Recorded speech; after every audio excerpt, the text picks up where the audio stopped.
Halo semuanya, selamat datang kembali di channel ini. Jumpa lagi dengan saya Vicky Himpong. Semoga kalian semuanya di rumah bersama dengan keluarga tercinta selalu dalam keadaan yang sehat. Kita akan segera untuk membahas cuplikan video yang sudah saya rangkum untuk memberikan kalian semua tambahan informasi terupdate hari ini. Saya berharap semoga teman-teman semua di rumah itu bisa mendapatkan edukasi dan ya mungkin manfaat dari berita-berita yang kita akan bahas ini. Sebelum kita akan masuk dalam pembahasan videonya, buat kalian semua yang mau pesan kaos Rakyat Mulyono, kalian bisa mendapatkan WhatsApp admin saya di kolom komentar. Ada juga kaos dengan desain Terima Kasih Jokowi, hashtag Terima Kasih Jokowi. Kalian juga bisa bertanya-tanya kepada admin saya. Nomor WhatsApp-nya ada di kolom komentar, kalian juga bisa mendapatkannya di deskripsi. Tanpa perlu banyak basa-basi lagi, kita akan segera bahas videonya satu persatu teman-teman. Tentang legasi Jokowi. Halo Pak Jokowi. Belum mulai aja udah. Pak Jokowi itu lebih dari sekedar presiden, at least for me. Pak Jokowi itu adalah orang yang mengubah cara pandang saya tentang banyak hal, mengubah cara pandang saya tentang sikap seorang pemimpin. Kalau Pak Jokowi ingat, dulu saya adalah salah satu wartawan yang mengikuti liputan kegiatan Pak Jokowi selama menjadi Gubernur DKI Jakarta. Dan Bapak pernah menyuruh saya pulang, bahkan sampai nelpon bos saya di kantor untuk menyuruh saya pulang karena Bapak kasihan ngeliat saya udah kelelahan liputan Bapak dari pagi sampai malam. That's the moment that I saw a leader. Bapak mengajarkan saya bagaimana menjadi pemimpin yang memanusiakan manusia. Bapak telah mengajarkan saya kerja keras. Bapak juga telah mengajarkan saya cara memaafkan. Bahkan Bapak telah mempertemukan jodoh saya. Bagian itu butuh konten sendiri kayaknya. Ceritain dong, Kak. Terima kasih sudah bekerja keras untuk bangsa ini. Terima kasih sudah menjadi teladan. I will never forget how you changed my life. Kagak ini dijadikan di tempel di kaos ya. Hashtag Terima Kasih Jokowi, kemudian ada gambar Pak Jokowi. Kagak, nanti kita buat lagi. Ya tentu saja Pak Jokowi itu banyak mengubah kehidupan masyarakat Indonesia. Beliau ini sudah mengubah kehidupan banyak orang. Ya, pasti kalian sudah menyadari bagaimana misalnya dalam hal bagaimana beliau membangun infrastruktur, menghubungkan satu daerah dengan daerah yang lainnya, sehingga kita mungkin dalam bekerja, dalam beraktivitas itu semakin dimudahkan. Pak Jokowi begitu banyak melakukan kebaikan bagi banyak orang. Makanya kita banyak belajar dari teladan dari satu orang satu ini, teman-teman. Bagaimana cara mengampuni, bagaimana cara menjadi seorang pemimpin, bagaimana harus memanusiakan manusia lainnya. Itu luar biasa sekali Pak Jokowi. Nah, ini presiden, ini Pak Jokowi. Ya, saya waktu itu sebenarnya nyebut Pak Mulyono kan. Ya, tapi itu juga saya minta maaf. Dipersoalkan itu Pak. Ya, kan, masa sih, karena kan Mulyono itu kan nama kecil beliau dan seolah-olah dengan Bapak menyebut nama pengganti Pak Jokowi juga dengan Mulyono, ya kan? Itu seolah-olah mengafirmasi Bapak memang termasuk dari kumpulan-kumpulan teman-teman Prodem yang sedang mendowngrade Pak Jokowi dengan memanggil Mulyono, kan begitu? Waktu itu saya memang agak emosional. Kenapa kok negara dibiarkan begini? Ini sudah konstitusi loh. Kalau soal permainan politik di lapangan agak curang, ada biasa itu memang dulu negara ini diberdekakan oleh para pendiri agar kita bermain politik sesama anak bangsa kan. Ya curang-curang dikit ya, enggak apa-apa. Tapi kalau sudah konstitusi saya tidak bisa menerima, itu bahaya bagi masa depan bangsa. Oleh sebab itu saya katakan sudah ini Pak Jokowi. Nah itu kemudian itu waktu itu memang momentumnya tepat kan, semua rakyat turun di saat itu. Sampai sejak itu kan Pak Jokowi lalu memang menurut saya sejarah harus membegitukan situasi ini agar. Sudahlah Pak Mahfud ya, Anda mau minta maaf, habis itu Anda mau menjelek-jelekan lagi Pak Jokowi, jadi nggak guna. Mending gak usah minta maaf sekalian. Kalau minta maaf ya minta maaf pure ya. Minta maaf atas kesalahan Anda. Tapi Pak, Anda sebenarnya nggak perlu minta maaf. Karena olok-olokan Anda kepada Pak Jokowi mengatakan Mulyono itu menjadi berkat buat banyak orang. Itu malahan menjadi icon ya. Orang-orang pada rame-rame pakai kaos Rakyat Mulyono ya. Akibat Kaisang mempertunjukkan hal seperti itu, kita semua makin ngapain ya kita emosi. Ngapain ya kita marah dengan hal itu. Mending kita jadikan sebuah hal untuk menjadi berkat. Memang Pak Jokowi ini ya, namanya yang dipakai olok-olok oleh orang-orang yang membenci dia, bisa bermanfaat untuk UMKM di Indonesia. Hanya nama yang dijadikan olok-olok loh teman-teman ya. Itu contoh orang yang mau dipetik dari sisi manapun buahnya itu akan tetap terasa manis. Itulah orang seperti Pak Jokowi ya.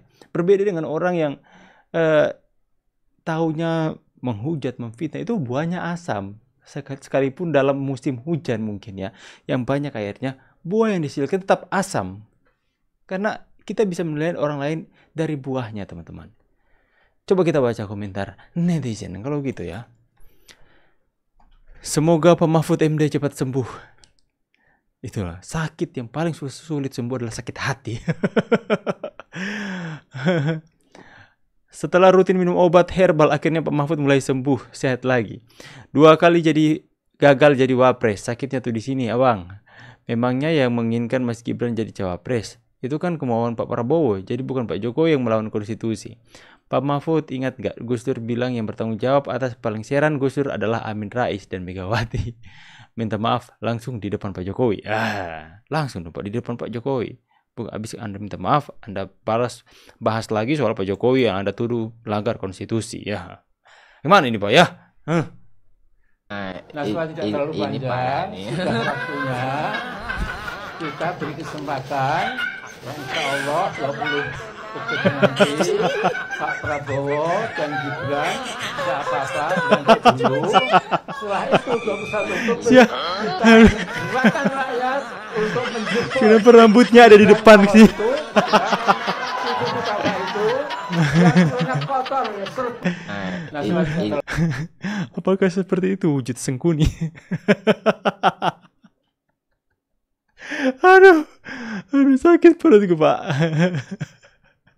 Ada aja yang ulah netizen ini ya. Aduh. Sakit perut.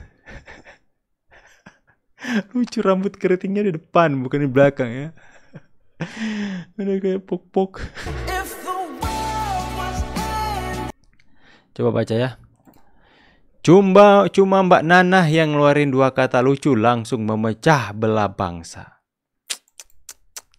Karena postingan peringatan darurat sampai Pak Jokowi yang kena hinaan rakyat. Untungnya ada presenter yang bukan provokator berani speak up. Gibran itu dipilih atas campur tangan rakyat. Mantap kakak ini ya. Good job. Kalau dinasti diutus langsung dan terpilih tanpa campur tangan siapapun. Jokowi harus diadili. Jokowi harus diadili. Ada saja kegiatan sejumlah oknum mahasiswa dan pemuda yang ini mahasiswa ini membangun opini sesat seolah-olah ada yang salah menjelang proses transisi mahasiswa nggak ada kerjaan Presiden Jokowi ke Prabowo Subianto. Pengamat politik dari Center for Islamic and Ethnic Studies, Muhammad Chairul, menilai Kongres Mahasiswa dan Pemuda Indonesia 2024 sebagai mimpi di siang bolong. Mereka yang teriak-teriak soal tangkap dan adili Jokowi tampaknya lupa Presiden Jokowi justru sudah berjasa besar bagi bangsa ini selama 10 tahun kepemimpinannya. Coba berpikir. Ini contoh-contoh otak-otak. Apa ini teman-teman ya? Kirain mereka demo mau teriak soal dinasti Romi Soekarno. Nggak tahu adil Jokowi. Yang nggak habis pikir ini mama sewa ya teman-teman ya. Nggak tahu mereka ini ya udah namanya nasi bungkus ya udahlah teman-teman ya. Delegitimasi terhadap Jokowi masih berlanjut ya.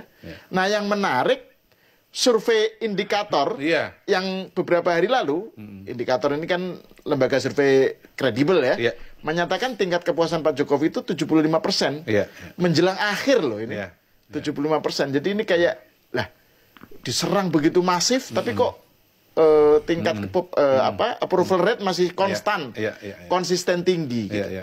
Nah, gimana kita melihat semua itu, Mr. Q? Pertama pasti halu ya orang yang mengatakan bahwa Pak Jokowi itu ketar-ketir ya, karena kan tingkat kepuasan kepada Pak Jokowi sangat-sangat tinggi, 75%. Ya lepas dari berbagai macam pro kontra, lepas dari berbagai macam serangan-serangan, kalau eranya pilpres ya atau masih jadi kandidat, Pak Jokowi ini mungkin dijuluki sebagai Teflon kandidat. Teflon itu mau kasih elemen ditembakin pakai apapun nggak ada yang lengket, rontok semua gitu. Ini teflon presiden. Teflon presiden ya. Jadi diserang pakai isu apapun juga ternyata kepuasannya masih sangat-sangat tinggi. Selain kepuasan tinggi ya, kalau indikator juga mengatakan bahwa harapan terhadap kepresidenan datang ya Prabowo Gibran itu 80-an%. 84%. Jadi mereka sangat tinggi, optimis. Publik mayoritas optimis gitu. Dan itu penting sekali karena apa? Karena orang kan mengatakan bahwa Pak Jokowi itu gagal, tidak berhasil, sudah dibantah dengan angka kepuasan 75%. Dan konsekuensi dari vonis bahwa Pak Jokowi gagal itu, maka keberlanjutan itu tentunya adalah sesuatu yang tidak diinginkan oleh masyarakat. Faktanya Pak Prabowo yang jelas-jelas keberlanjutan dari Pak Jokowi, angka optimismenya 84%. Nah, makanya yang mengatakan Pak Jokowi itu ketar-ketir, Pak Jokowi dengan Pak Prabowo itu tidak kompak, Pak Prabowo tinggalkan saja Pak Jokowi, itu sebetulnya semua itu bukan informasi, tapi itu framing. Dari sumber-sumber yang bernama bocor halu. Bocor halu, disebut halu karena itu sebetulnya halusinasi dia sendiri gitu. Dan karena halunya banyak jadi halus. Oh, jadi sebetulnya begitu ya. Jadi oke teman-teman semua ya, menarik sekali berita-berita yang kita dibahas hari ini, khususnya yang menjadi pusat bahwa Pak Mahfud udah merasa bahwa kata-kata Mulyono udah nggak kena kepada Pak Jokowi. Itu nggak akan mempan kepada Pak Jokowi untuk menyakiti hati Pak Jokowi dan pendukungnya. Ya, mereka mengolok-olok Pak Jokowi dengan kata Mulyono, berharap bahwa pendukung atau Pak Jokowi sendiri itu sakit hati. Malah kebalikannya, dipakai kata Mulyono itu dengan cara yang luar biasa untuk memberkati banyak orang. Masyarakat jadi antusias, pesan kaos rakyat Mulyono.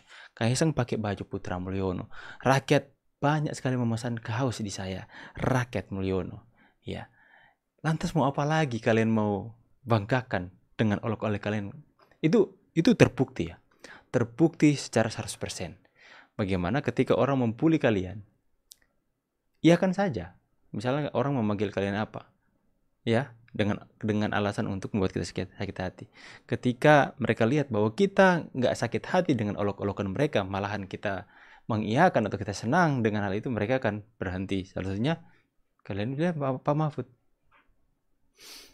Oke teman-teman ya, jadi yang mau pesan lagi kaos rakyat Mulyono, silahkan kalian bisa mendapatkan WhatsApp admin saya di kolom komentar.